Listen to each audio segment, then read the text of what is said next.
Good morning, students. I welcome you again on the online lectures on artificial intelligence for engineering. Today we will discuss about the application of natural language processing, speech recognition, chatbots, and machine translation. ठीक है, तो हम यहाँ पर तीन topics को discuss करेंगे। तो सबसे पहला जो एप्लीकेशन है that is speech recognition.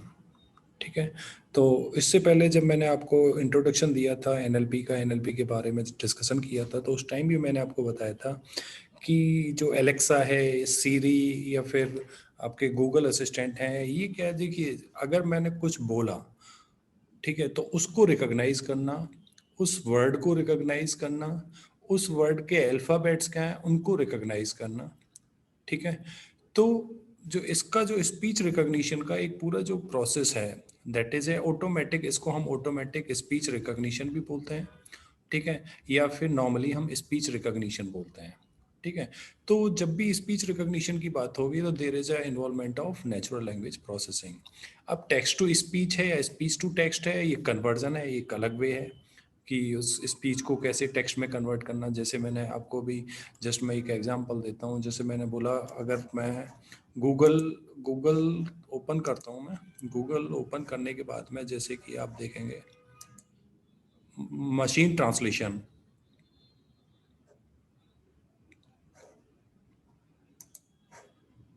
Machine translation, तो देखिए ये आपने एग्जांपल देखा और उसने क्लियरली मशीन ट्रांसलेशन, तो मशीन को अलग, ट्रांसलेशन को अलग, उसका प्रॉपर मीनिंग और उससे रिलेटेड जितने भी सेंटेंसेस हैं या पैराग्राफ्स हैं, ठीक है, तो आप देखेंगे विद इन अ 0.61 सेकेंड में कितने सारे रिजल्ट्स उसने दिए मशीन ट्रांसलेशन से रिलेटेड।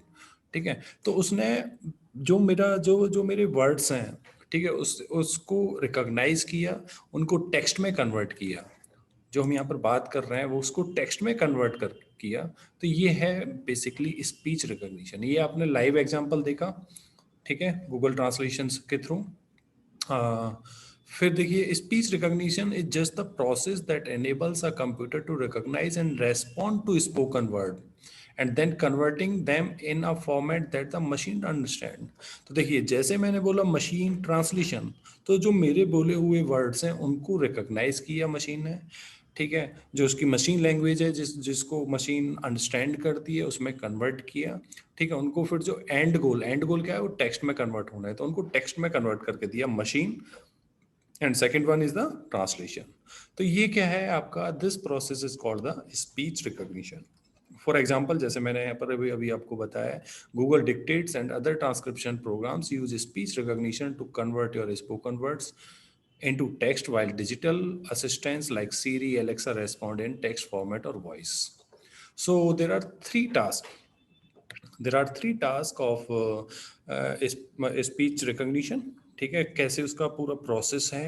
ठीक है, इस प्रोसेस में बेसिकली तीन टास्क काम करती हैं। पहली टास्क क्या है, speech recognition that allows the machine to catch the word, phrase and sentences we speak. जो हमने बोला, जो वर्ड्स बोले, फ्रेज बोले, सेंटेंस बोला बोला उनको रिकॉग्नाइज करना। ठीक है, सेकंड टास्क क्या है कि एक्चुअली नेचुरल लैंग्वेज प्रोसेसिंग है, तो उसमें प्रोसेस भी होना है। ठीक है, उसको अंडरस्टैंड भी करना है। ठीक है, तो second one is the natural language processing to allow the machine to understand that we speak. And third is the speech synthesis to allow the machine to speak. Okay, तो ये तीन टास्क हैं बेसिकली यहाँ पर speech processing system में। फिर है speech recognition widely use, जैसे कि मैंने बताया था अभी, स्मार्ट स्पीकर्स भी आज आज एलेक्सा के अलावा बहुत सारे स्पीकर्स हैं जो इस जो आपका स्पीच रिकॉग्निशन में काम करते हैं। Digital assistant, smart homes, automation for a variety of services, product and solutions. तो ये कुछ एप्लीकेशंस हैं जहाँ पर इनको यूज़ किया जाता है। अब इसकी प्रोसेस क्या है स्पीच रिकॉग्निशन की, तो देखिए सबसे पहले तो वॉइस इनपुट होगा। ठीक है, एनालॉग टू डिजिटल होगा।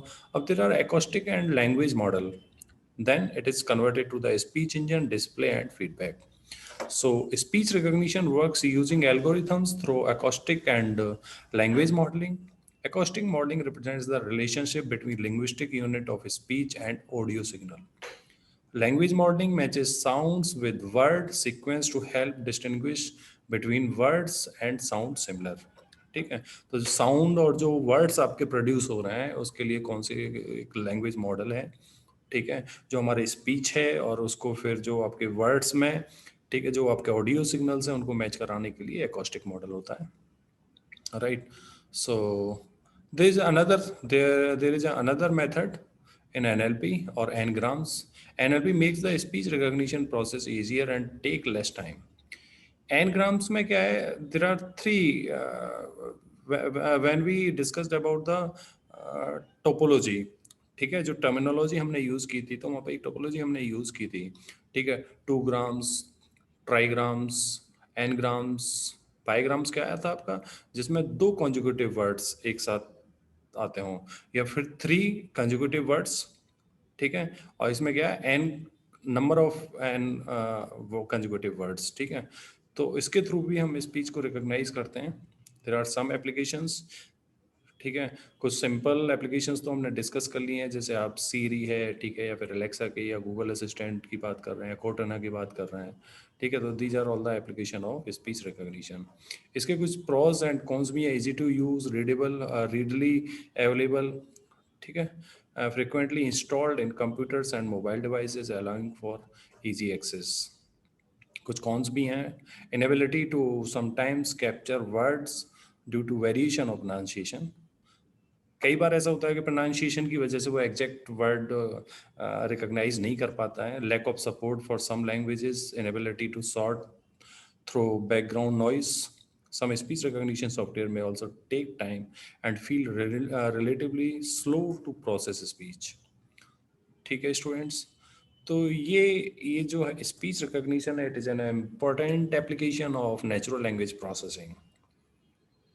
Okay, thank you. फिर नेक्स्ट लेक्चर में हम चैटबॉट और मशीन ट्रांसलेशन कंप्लीट करेंगे students. So thank you so much.